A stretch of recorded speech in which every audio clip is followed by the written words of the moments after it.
Eu sei, meus amores, que eu estou completamente atrasada para falar sobre esse drama, entretanto, antes tarde do que nunca. E sim, no vídeo de hoje eu vou falar mais sobre o drama coreano O Palácio Assombrado. Oi, meus amores, tudo bem com vocês? Para quem não me conhece, eu me chamo Ruceli, sejam todos muito bem-vindos ao canal Eudora Meira. Antes de começar a falar sobre o drama coreano O Palácio Assombrado, eu queria falar algo importante aqui.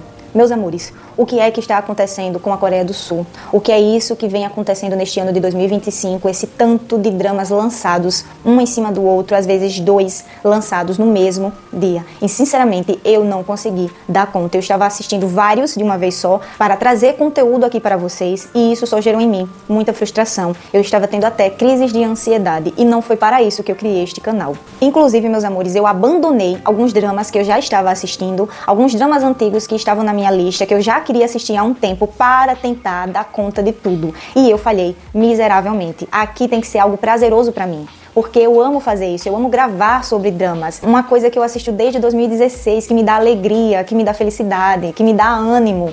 E isso estava se tornando um peso e algo estressante para mim. Então, meus amores, desde já, eu peço desculpas caso vocês não vejam aqui no canal, neste ano de 2025, um vídeo sobre aquele drama que você está assistindo e está gostando e queria ouvir a minha opinião. A gente vê esse hype enorme que a Coreia está tendo e é óbvio que ela iria querer lucrar financeiramente com isso. Ela está errada? Não. Só que eu já falei em um outro vídeo que muita produção não significa muita qualidade. E eu até comentei o tanto de novos doramas que foram lançados, muito mais ou menos, com finais ruins, finais em aberto, com a história cheias de pontas soltas. E é isso, meus amores, fazer o quê? Nada. Eu só digo que o canal vai continuar como ele já tem funcionado até agora. Vou continuar trazendo as minhas indicações, as minhas listinhas, vou continuar com os quadros aqui do canal, vou continuar comentando sobre alguns dramas que vocês me indicaram, que eu também já queria assistir. Tem que ser algo saudável e prazeroso, principalmente para mim. É tanto que um desses dramas que eu assisti, que eu quero muito falar sobre, é O Palácio Assombrado. Ele já foi finalizado tem um bom tempo. Entretanto, meus amores, eu só consegui falar sobre ele recentemente. Eu sou muito suspeita para falar sobre drama de fantasia, amo meu gênero assim, xodozinho, favorito. E quando eu vi a sinopse, vi alguns atores que estariam neste drama, eu já criei muitas expectativas e simplesmente foi uma experiência de 16 episódios maravilhosa. E por falar em atuação, meus amores, amei a participação com papel secundário aqui neste drama da Shin Seok-ki. Quem aí lembra dela da segunda temporada de Solteiros, Ilhados e Desesperados? Amei ela aqui nesse drama. Ela participou também de um outro drama que ficou bem popular no ano passado, que é O Jogo da Pirâmide. Eu não assisti ainda, dizem que é muito bom, mas aqui neste drama, O Palácio Assombrado, ela fez uma excelente atuação como papel secundário. Espero que futuramente, quando ela melhorar a sua atuação, ela participe até como uma protagonista. E não só ela, meus amores, todos os outros atores aqui do elenco foram muito bem nos seus papéis, muitos rostinhos que a gente já conhece, como o rei, por exemplo, o eunuco ali também que trabalha para o rei, são rostinhos que eu já assisto com muita frequência e eu amo muito ver. E no geral, meus amores, a produção deste drama foi ok. Algo bem simples, não tem essas mirabolâncias que a gente vê, mas como eu já falei anteriormente, o básico bem feito é perfeito, não adianta ter tantas coisas e ficar algo ruim no final. E como eu já mencionei que um dos personagens da história é um rei, é óbvio que é uma história que acontece em uma era mais antiga da Coreia. E ainda junto com fantasia, meus amores, eu amei. Então, vamos acompanhar na história deste drama um dragão que depois de 1000 anos de preparação começou a fazer a sua ascensão. Entretanto, ele foi observado durante a sua subida por um bebê humano e isso causou nele uma maldição. Agora caído, ele odeia os humanos. Agora, como um emoji sombrio, ele quer ser o guardião da Yori, que é a protagonista desta história. Ela é neta de uma xamã e também virou uma xamã, só que mais pura e mais poderosa do que a sua avó. O emoji quer se aproximar da protagonista, pois assim ele pode usá-la para purificar a terra e voltar a fazer a sua ascensão, se tornando novamente um dragão. Entretanto, meus amores, uma tragédia acontece com um amigo de infância da Yori, que morreu e teve o seu corpo possuído pelo emoji. Agora, os dois, a protagonista e o emoji no corpo do amigo da protagonista, partem em uma jornada para achar a alma do amigo da Yori. Então vocês podem perguntar, nossa, Ruceli, que sinopse detalhada que você acabou de falar. E pasmem, tudo isso que eu falei, meus amores, já é observado nos primeiros minutos do primeiro episódio. Sim, e simplesmente eu amei que isso aconteceu. Eu detesto assistir um drama que eu fico perdida na história. Eu não consigo decorar facilmente os personagens. Eu assisto o primeiro, o segundo, o terceiro, só no quarto episódio que eu começo a entender quem é Chico e quem é Francisco. E aqui não, meus amores. Logo de início você sabe quem é a Yuri, quem é o Imuji, o que aconteceu com ele para ele cair, todo o contexto da história e, obviamente, o que vai acontecer com a história no desenrolar dos 16 episódios. Eu achei isso perfeito. Eu detesto começar um drama e ficar confusa com a história, como, por exemplo, aconteceu com o dorama Corações Enterrados, que eu só vim começar a entender os personagens lá pro terceiro episódio. Eu gosto já de assistir entendendo quem é quem. E agora, meus amores, eu quero fazer algo que eu acho que eu nunca fiz aqui. Eu quero ler para vocês o que eu escrevi depois que eu terminei os 2 primeiros episódios. Eu quero agora falar as minhas primeiras impressões que eu escrevi. Vamos lá. Os primeiros episódios já me mostraram perfeição. Uma fantasia incrível com cenas de ação muito boas e com lutas muito bonitas nos seus movimentos. Com uma comédia bem dosada e pitadas de romance no início. Uma história inicialmente bem amarrada e que prende para a pessoa saber o que vai acontecer no final. Nossa, faz tempo que eu escrevi isso. Meus amores, eu ainda continuo concordando com tudo que eu falei aqui. A história é de fato muito bem amarrada e isso acontece do primeiro até o último episódio. Definitivamente aqui não existe nenhuma ponta solta. Tudo que eles se propõem a contar na história, eles vão explicar no final. No final você vai saber o que é que aconteceu com cada um, os motivos que aconteceram para acontecer certas movimentações ali com os personagens. E é isso, o final é um final feliz, não é um final aberto, não precisa de tanta interpretação. E, meus amores, é isso que eu gosto. É um básico bem feito no início, no meio e no final. Nossa, roteirista, você está de parabéns. Meus amores, agora que eu percebi que o microfone estava desligado, então assim, se o áudio não saiu tão bom até agora, me desculpem. Mas voltando para a história do drama, a gente acompanha outras subtramas que acompanham a história principal, que são muito boas também. E, obviamente, todos os personagens secundários estão ligados. Suas histórias estão ligadas com os personagens principais, que é a Yori, a neta da xamã, com o Imuji. Mas, basicamente, meus amores, o que acontece de história principal do primeiro até o episódio 16 é o que eu falei na sinopse detalhada, é essa jornada que a gente acompanha da protagonista com o Imuji nesse processo de tentar voltar a ser um dragão e fazer a sua ascensão. Só que eu falei no final da sinopse detalhada que, por uma tragédia, o Imuji acaba possuindo o corpo do amigo da protagonista. E como é que isso aconteceu, né? A gente vê que depois de muitos anos sem aparecer, o amigo da protagonista vai até a vila onde ela cresceu, chamando-a para ir ao palácio fazer alguns serviços para o rei, porque sim, ela agora não está fazendo mais tanto trabalho como xamã, ela agora é uma artesã de óculos. E ela vai lindamente com o seu amigo até o palácio, achando que vai ali ajudar o rei com seus óculos, enfim. Mas na verdade, meus amores,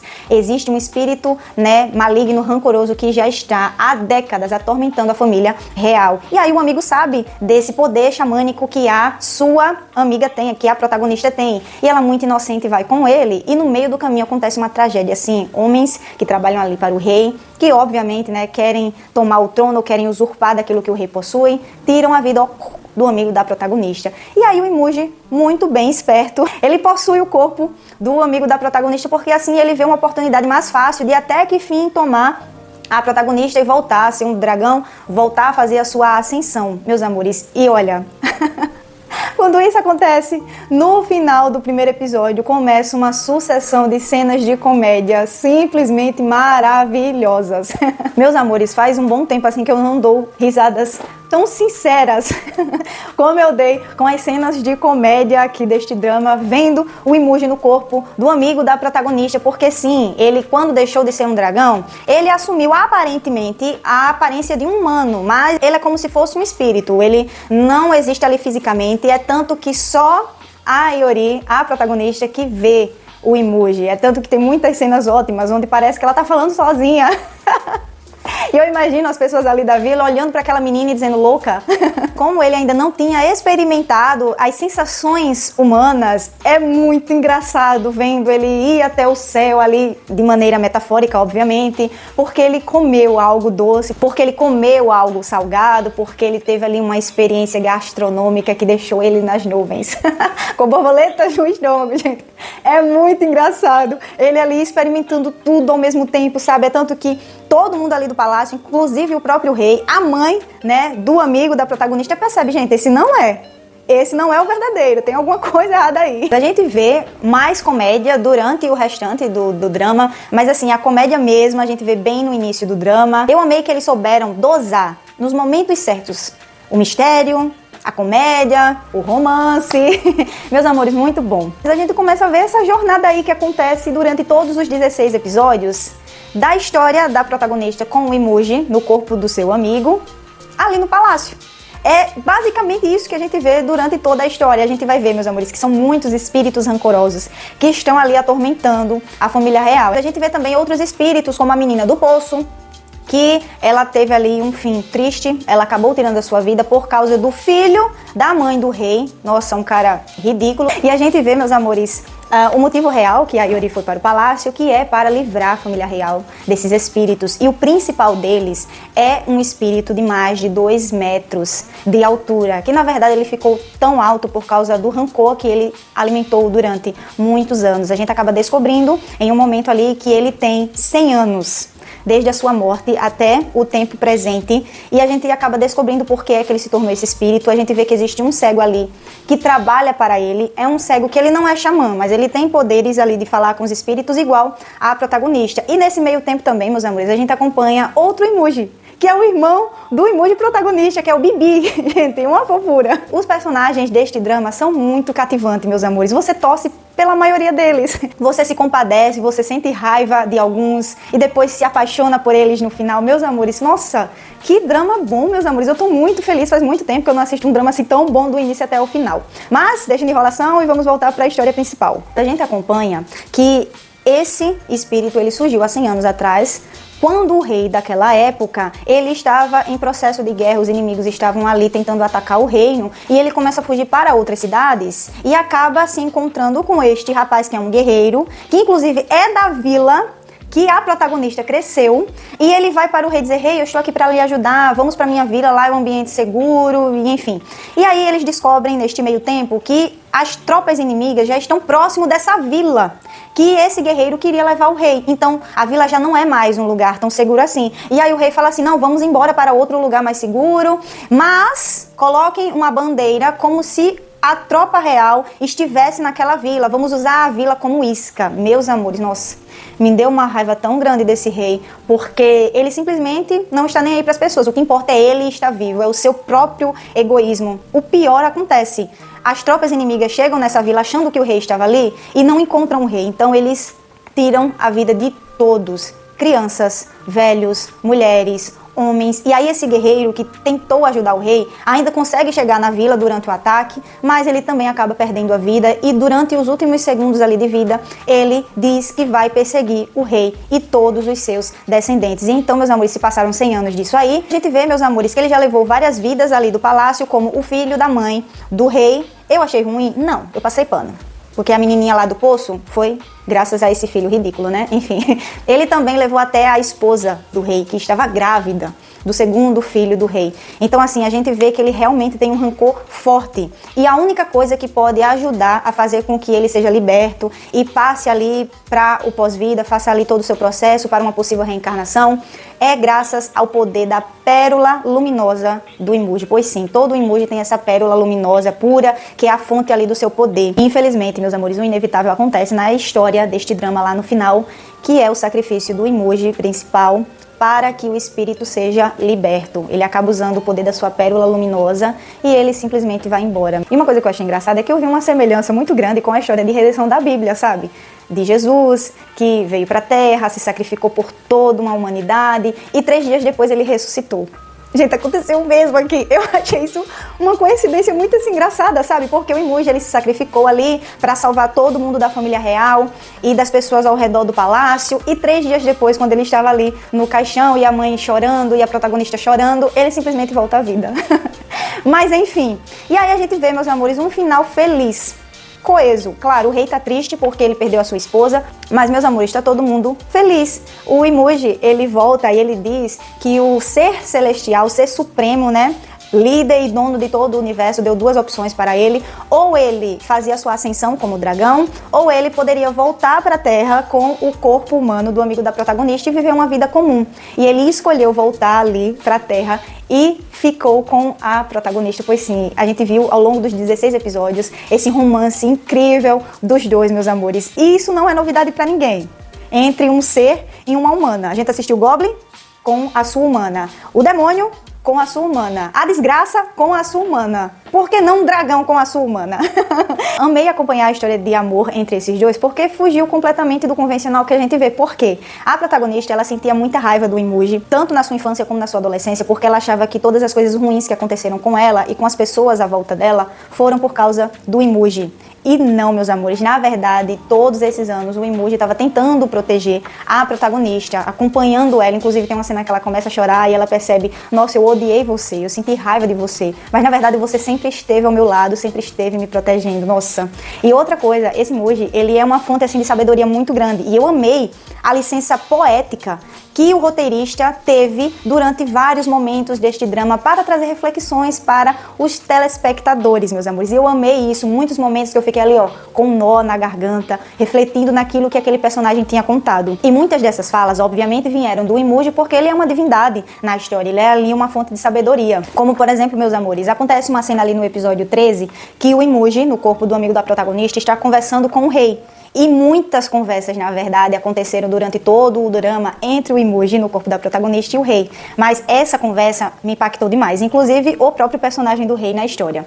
O Imuji, ele começa a falar que a maioria dos humanos que ele conheceu ao longo dos milênios de anos que ele tem de existência eram humanos que usavam seus corpos para satisfazer os seus próprios desejos primeiro. Como dinheiro, ter mais bens, as melhores roupas, as melhores comidas, tudo para alcançar o ápice do prazer na vida. Mas o Imuji falou que poucas vezes, durante toda a sua existência, ele viu poucos mortais que pensavam primeiro no bem do próximo, em vez do seu próprio bem primeiro. E ele olha para o rei e ele fala que o rei é uma dessas pessoas. E ali a gente vê o rei começando a chorar, meus amores. Que cena incrível. Eu até coloquei aqui, ó, com um asterisco. Uma cena incrível, porque de fato, meus amores, foi muito lindo ver isso. Não só esse, muitos outros momentos que a gente vê essa percepção do Imuji sobre a vida, sobre aspectos da vida, do bem, do mal, do amor, da vingança, do rancor. Meus amores, que drama completo, que drama incrível. E vocês acham, meus amores, que essas licenças poéticas aconteceram só entre o Imuji e o rei? Não. Tem uma cena também no episódio 15, lá no final do drama, em que há uma conversa entre o rei e o espírito, né, de mais de 2 metros ali, e ele pergunta para o espírito: por que devo sofrer tanto? Por causa dos pecados do meu ancestral? Os pecados dele não são meus. E aí começa toda uma reflexão. É uma cena até que extensa, tá? Dessa conversa entre o espírito e o rei. E faz sim, meus amores, qualquer telespectador que está assistindo este drama refletir. Você termina o drama com uma sensação muito boa, mas também muito reflexiva. Eu me peguei muitos minutos depois que eu terminei o último episódio, refletindo, sabe, digerindo tudo que eu tinha acabado de assistir. Mas é isso, meus amores, chegamos a mais um final de vídeo. Foi uma análise bem diferente, né, que eu fiz de um drama aqui no canal. Normalmente eu falo da história, eu falo dos detalhes, eu tento trazer uma explicação para o final, mas, meus amores, aqui não precisa disso. É um drama muito completo, não tem pontas soltas, não tem final em aberto que precisa de explicação. Então eu resolvi trazer mais uma análise sobre outras perspectivas do drama. E é isso, meus amores, eu amei por completo. Deixem aí nos comentários outras observações que vocês têm sobre este drama que eu não falei aqui no vídeo. E eu espero que vocês tenham gostado, meus amores. Se vocês gostaram, é claro, deixa o like. O YouTube super entende que você gosta deste tipo de conteúdo. E até o próximo vídeo. Um beijo e tchau! Foi tão triste, meus amores, porque eu tô com essa camisa tão linda do One Piece. Só que o cenário não dá pra pegar por completo. Triste fim.